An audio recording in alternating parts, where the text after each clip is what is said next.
All right, everyone. Welcome to today's class. It's on the listing presentation. Um, I've been out of circulation for the last week or two, so I wasn't able to do the classes before, but we're doing it now. Appreciate all those that are online and here. So let's go have some fun.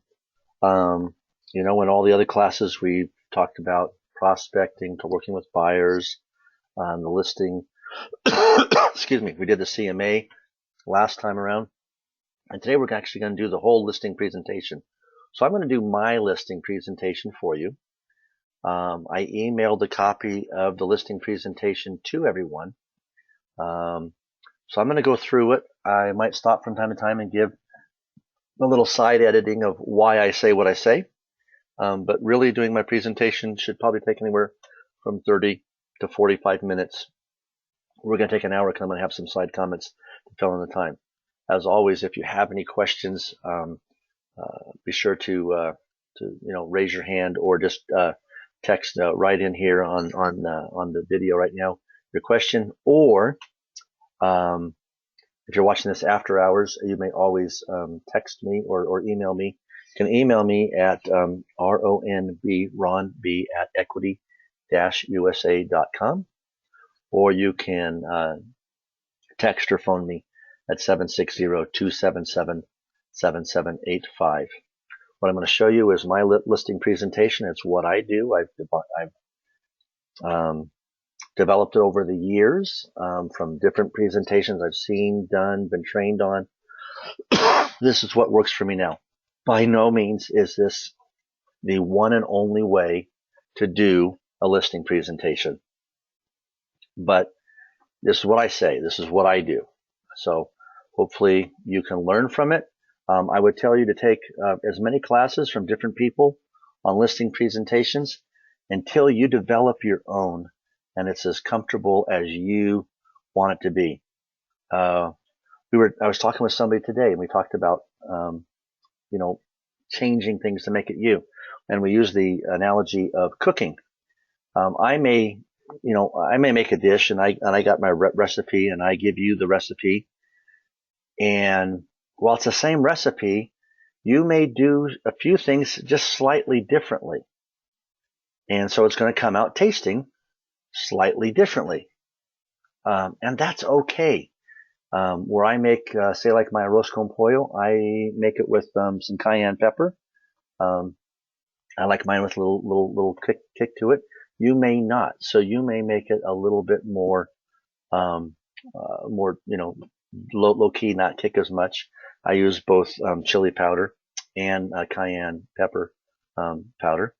You may not use as much. That's okay. It has to be you. You have to be comfortable with it. Same thing on a listing presentation. I'm going to give you mine, show you how it works, but you have to make it yours. So let's go ahead and start. I did email everybody the PowerPoint that I use. And so I'm just going to go through it. So I'm just going to pretend that you guys are my seller. So I'm going to say, hey, Mr. and Mrs. Seller, thank you very much for meeting with me today. Let's go over my marketing plan and, or in other words, how I plan to sell your home. Let me say right now up front, in advance, that there's two parts to this presentation. One is the price, which is probably the most important to you because we want to make sure we get the price right. You're certainly concerned on how much money you're going to have in your pocket. So we're going to talk about the price first. After we've come to an agreement on that, then I'll show you everything I do, or most of what I do, to get a house sold. It won't be everything. It won't be 100% of what I do because we could spend hours talking about it and you don't have that much time. But I'm going to give you the overview of what we do to sell a house. So this is our plan. We actually have a plan. We're going to sell your house, and I always put in here, this is my side note, I put in the name of the family, the first and last name of the couple or whatever, and all the kids, if I have the kids' name and thing, to make it feel like, I actually spent some time preparing for them, which I have. Okay. So really, this is the most important thing. What I want you to know first and foremost is that really what I care about is really what you care about. In my last visit here, we talked about some of the goals and some of the things you're looking for to accomplish in this move. Remind me again where you're moving to and how soon you would like to be there. Okay, great. That's what I had in my notes. So I just wanted to make sure. Side note, very important to have them say it again. It may have changed from when you were there last. and you want to come back to this sometime to time when you get in a little difficult point about getting the price down, you want to be able to come back and have right on the top of your head, well, you want to be there in 60 days or you want to be there in 90 days. So, we need to think about that. Okay. End of side note. Okay. So really what I'm all about is what matters to you. You come first. It's really about your needs. It's about getting you your money in your time frame. I'm here to answer your questions. I'll take care of your concerns. It's really all about you.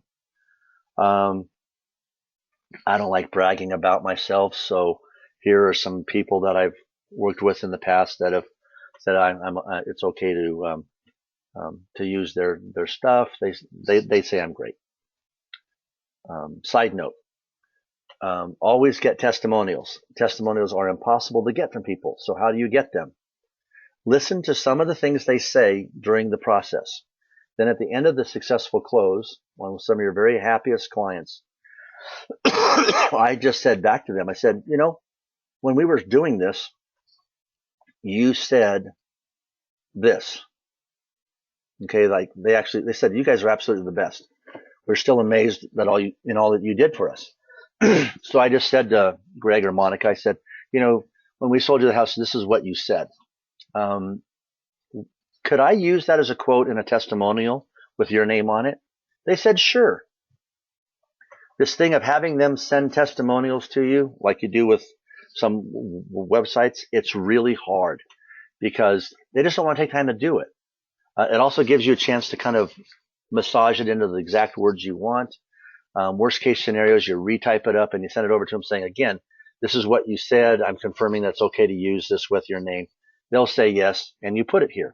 Every one of these right here that I use were verbatim what they said, but I wrote it and got permission to use their name on it. Okay? End of side note. Just a little bit about us. We talked about us the last time we were here, but Karen and I work together in selling real estate. We've been selling for over 38 years now combined. I'm the broker of Equity California Real Estate. I teach pre-licensing classes, continuing education classes, and I do a lot of training in the company. My main focus is with sellers and with buyers. Karen works a lot with buyers and coordinates a lot of our marketing, and then also tracks the transaction once it goes into escrow to make sure everything goes well. And she'll schedule a lot of stuff with you. So in the beginning, you talk a lot with me, and then during the process, you talk a lot with Karen, and then when it's all done, you have both one or both of us at escrow when you sign. We have 4 children, 4 wonderful grandchildren, and in our spare time, whenever we get it, we garden, we travel, and really we just love being with our family.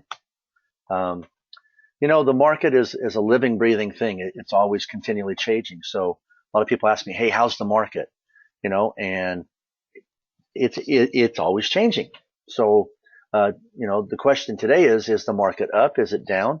And I'll tell you what's happening right now in northern San Diego County here at the end of 2016. It's the end of October. The market is going to what I call a flat market. Earlier in the year, prices were going up. Houses were selling very, very quickly. Now it's what I would call a flat market. The time on market has become longer for the average house. Sometimes we will see a little price reduction before it sells. This is important to know because it kind of tells us what can we do? Can we push the envelope? Depending upon your time frame that you have to move, we can either push it or maybe we have to get right down to, okay, this is really what we need. Let's go get it right now. The market is not yet really going down, but is definitely not going up. Side note. Again, you want to have that conversation based on what's happening in your market. If the market is going up, don't be afraid to say so. Say the market is going up. That gives us the ability to test the marketplace a little bit, see if we can get just that little bit extra. We may have to lower the price to get what's real. Conversely, if the market's going down, it's more important that you address that. Say, look, the market's going down. So what you want to do is decide, do you want to be on the market for 90 to 180 days, always chasing the market, lowering your price, but the market actually going lower? Or do you want to get in front of the market and get done now? And when the market changes, we have that time of market. I'll do a class on how to explain the fallacy of chasing the market. Okay. End of side note. So, as a seller, pricing your home is the most important thing that you can do, and it's important that you understand that really there's three things that you control. You control the price you put on that property. You can control the condition of the property, and we've talked about the condition, some of the things we may want to do before we actually throw it completely on the market. And of course, you make it available for showing. You decide how easy or how hard it is for a prospective buyer to get into the property.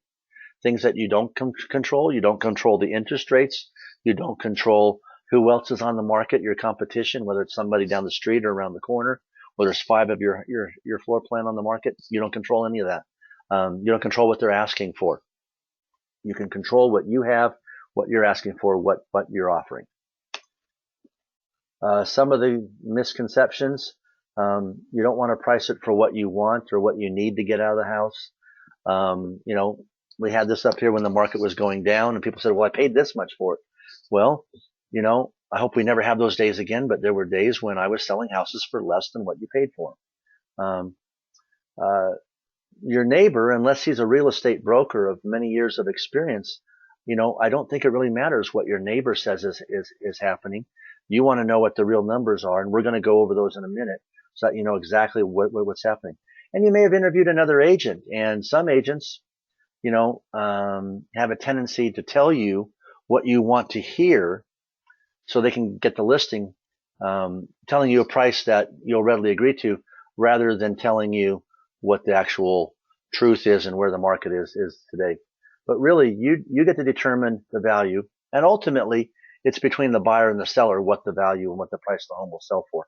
At any time, you can always take your home off the market if that's an option for you, if you're not getting what you want. Price it right. Pricing your home is the most critical factor in the sale of your home. The market sets the price, and things to remember are homes listed at or below the market price sell faster and for more money. There's been many times I've put it just below the market price to get multiple offers and actually push it up higher than if I had just gone out and asked for that price to start with. I don't know why it works that way. It just does. Don't be fooled with wish-priced listings. What I mean by that is someone around the corner has put an unreasonably high price on their home, just hoping they get that. That doesn't mean the market's there. That means that's what they're shooting for. And again, we're going to be going over all the numbers in a minute. And again, it's always important to note that the property won't sell for a price that it can't appraise for. And even if you did get a buyer willing to pay for it, and if they're getting a loan, they got to get an appraisal. And the appraiser is not going to hyperinflate the house just because they want to buy your house for that price. So we have to be real. So at this point, let's go look at the market analysis. And the comparative market analysis is really a study of similar properties to yours that are active on the market, things that have recently gone under contract, homes that have sold, so homes that have been withdrawn from the market, and homes that have expired, meaning they were for sale and never sold. We want to look at what those numbers come in at to give an idea of where you can be at on your price. Side note, at this point, I stop this presentation because the rest of it is all about the marketing plan. And I'm going to go over the CMA that we talked about in the last class. I'm going to go over in depth everything that I found.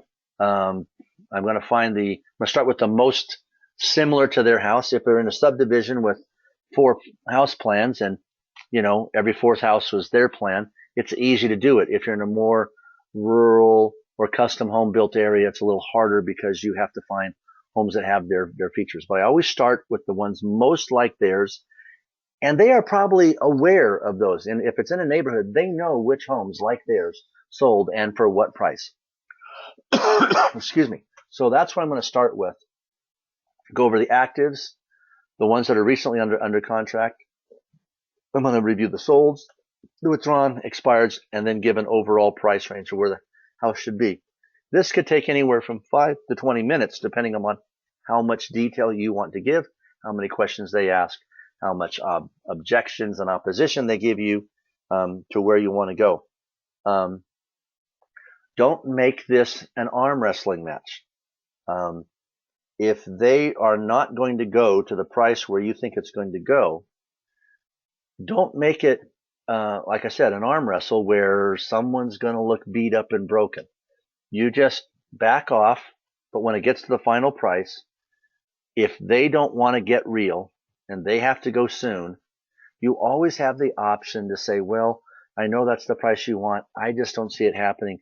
This doesn't work for me. I wish you the best. And stand up and leave.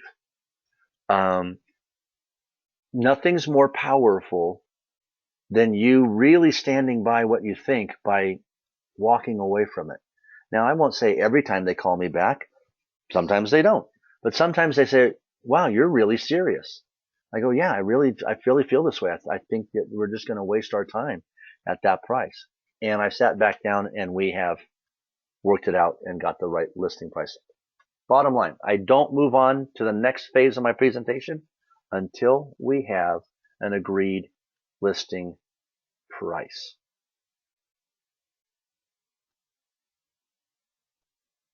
Okay, I had a question just come in that said, okay, so what if um, they want to go just a little bit above what your price range is?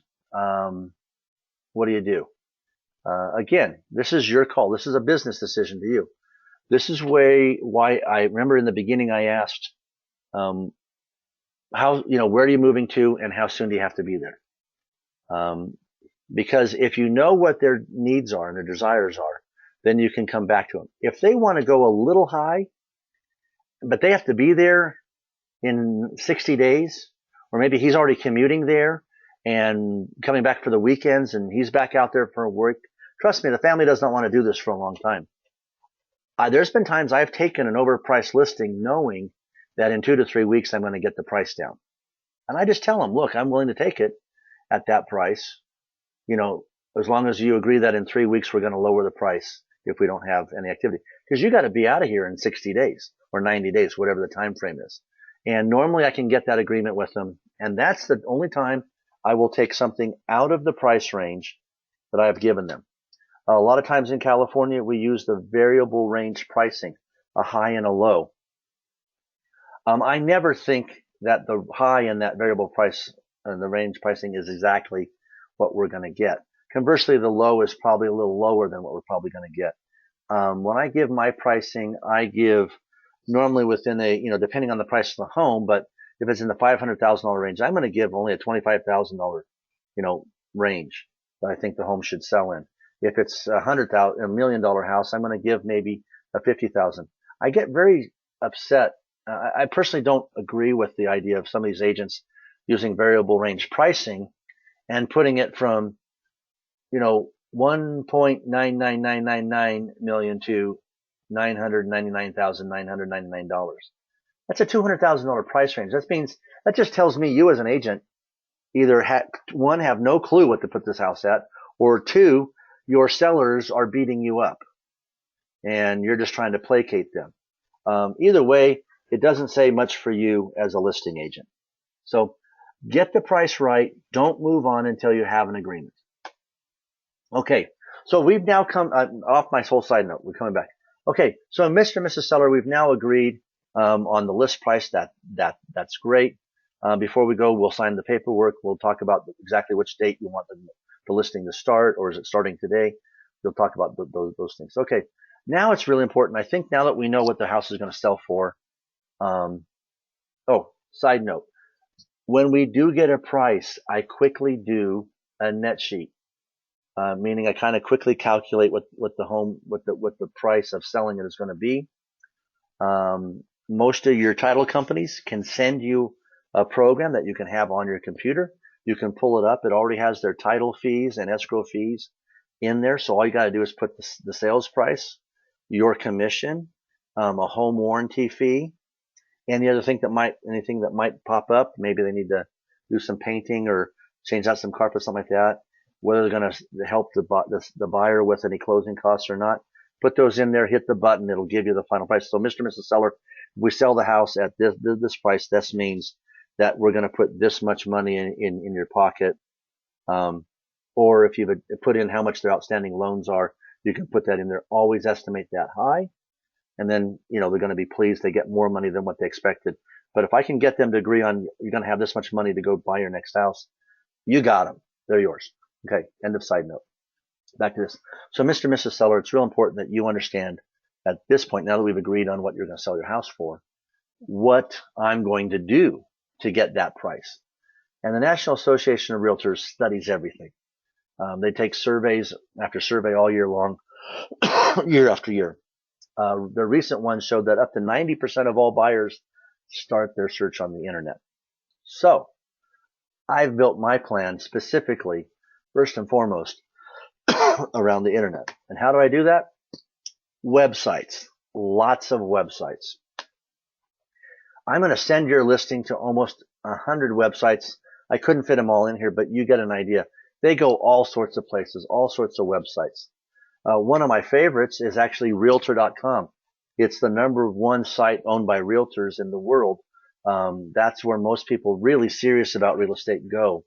Quite frankly, Zillow and Trulia and some of those other sites are not very accurate, but this one's always accurate because it ties directly into every MLS in the area. So this is you're going to be able to see properties there. A side note: in the past, I've actually paid for the premium placement on Realtor.com. It used to cost about $60, $70 a month, and that's why mine right here you can see is in yellow. And it also had the photos where the other people didn't have the photos.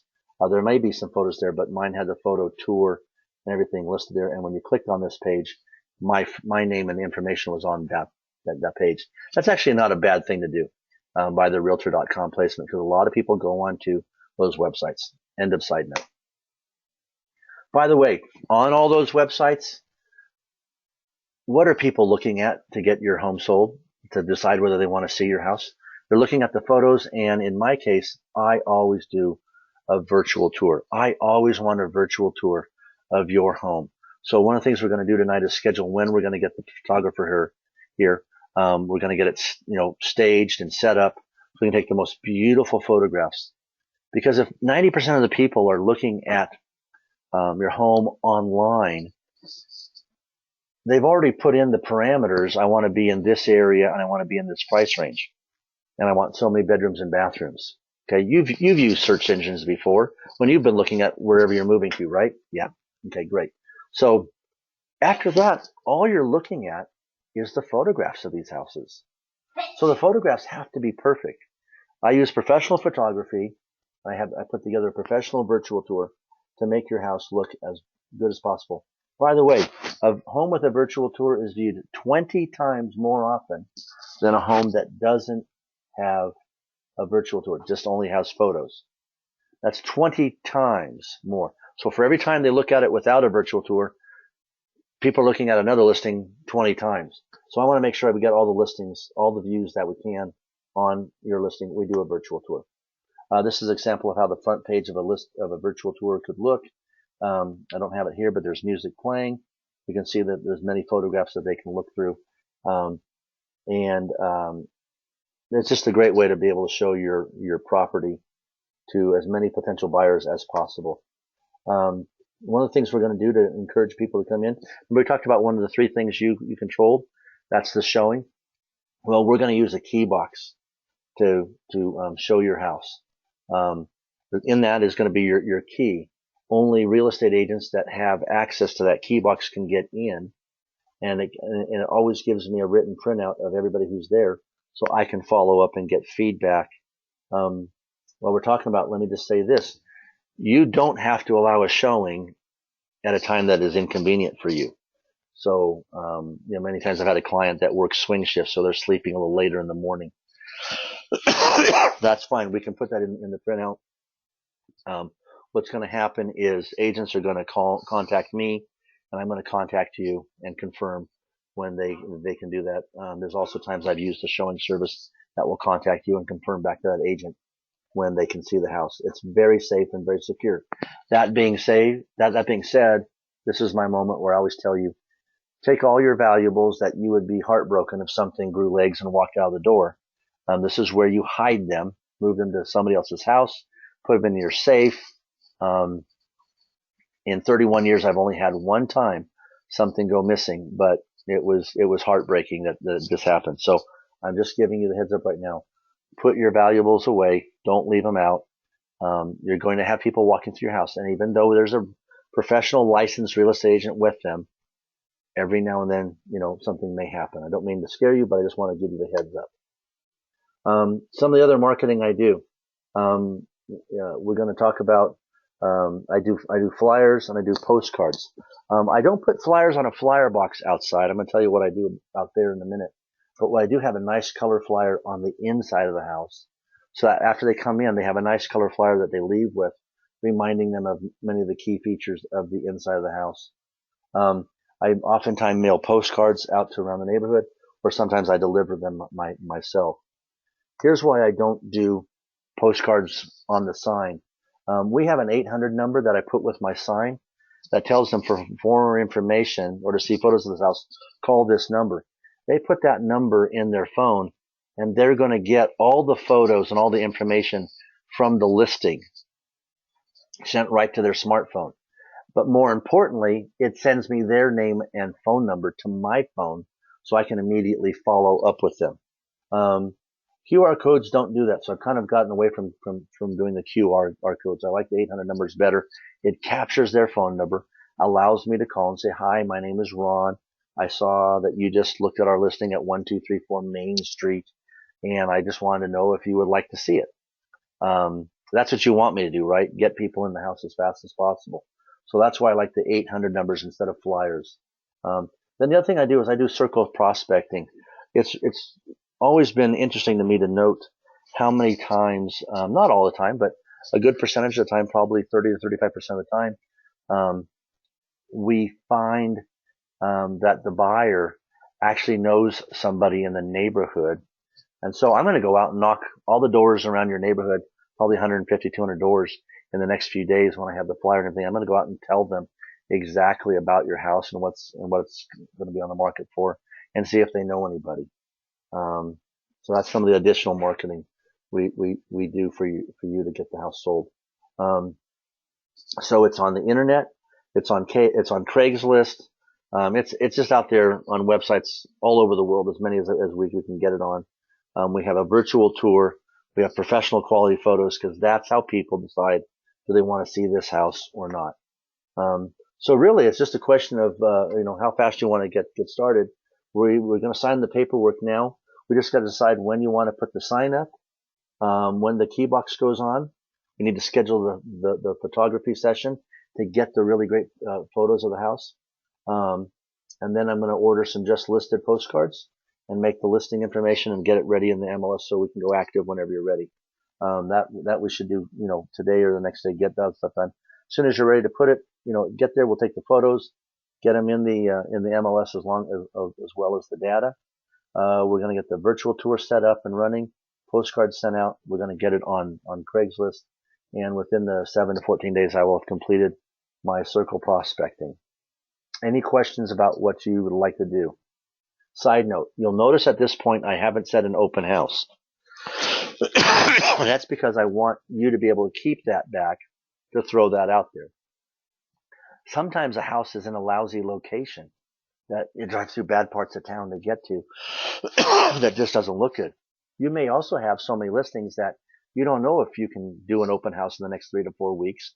They're going to want you to do it right away. So I don't have it on my list to sketch it right there. But they're going to say, what about open houses? So here's what I say. This is the end of the side note. So if I say, hey, Ron, what about doing an open house? That's a great question. I love doing open houses, and I'd like to schedule your open house at this time as well. I want to do it and I go through the criteria to make sure they understand what an open house is, that they're going to have to make it, it's like a second staging for as good as the photographs, that they're going to have to be gone for about, 3 to 5 hours, depending upon, what time you do it. We'll do it, this day and this day. You can have agents in your office do it to help you. You don't have to be there for all of them, but, you don't want to overschedule yourself. So make sure before you go, your availability, and isn't it in an area that you want to do open houses. Now, if I don't want to do the open house there, I'm going to say, well, you know what? National Association of Realtors has studied this out, And there's about a 1% chance that the buyer who comes at an open house will actually buy your house.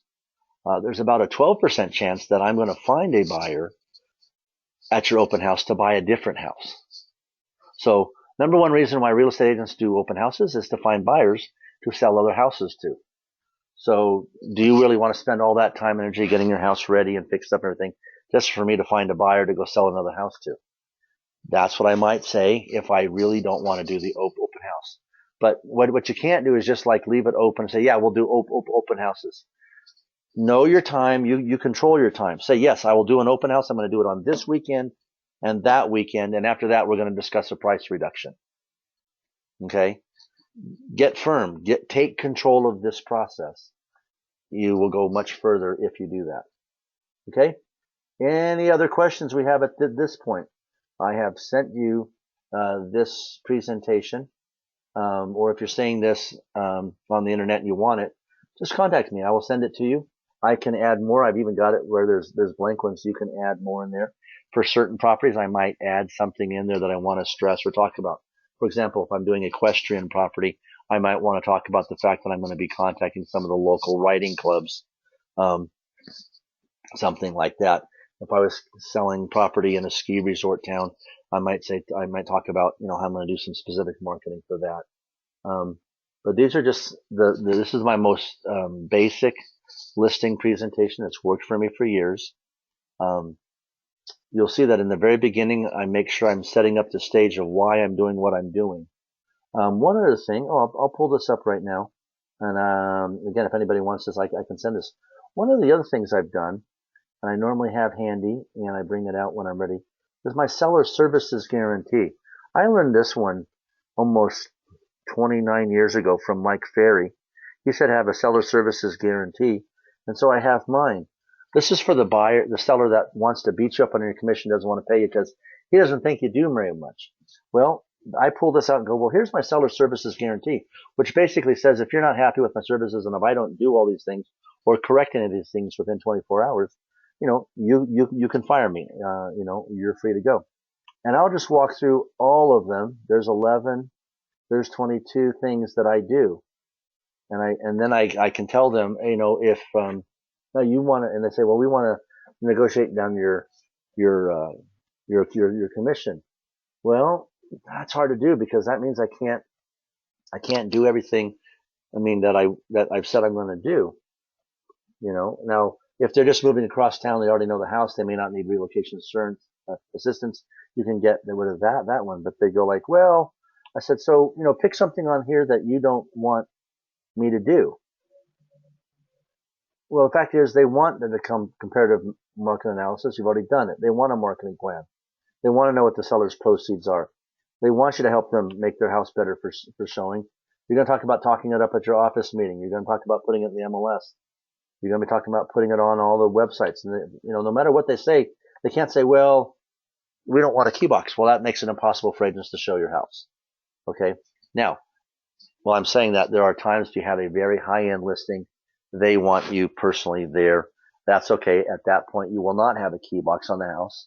You will keep the key with you, and you will come and let people in. Those are more my 2 million and above listings that really just want you there. I talk about Realtor.com, other local MLS, and our personal website, ronandkaren.com, all the other websites, sellers disclosures. I don't let them take anything off this list, and when I'm done, they normally sign it. I sign it. It's my bond. If I don't do everything, you can fire me. By the way, I've used this, like I said, for 29 years. I've never had anyone fire me because I've always done all these things. So this is another good way to keep control of the selling environment, working with your client, and give them a list so they can see all the things you're doing. Now, let's talk about after listing service. As you do everything, you send them a quick text message or email saying, I just put it in the MLS. Here's what it looks like. Copy and put it in there. When it's on your website, you say it's on our website. You can see it at go out and when you have the virtual tour up, I send it to them right away. I send them the link to the virtual tour. If I put it on, an individual home website, and I've done that sometimes. I have some lenders that do that for me. So I put it on with their address. I send them the link to that. I send them that as much as I can. I tell them where I'm going to post it on Facebook. I'll say, hey, it's on Facebook. Go look at my Facebook page.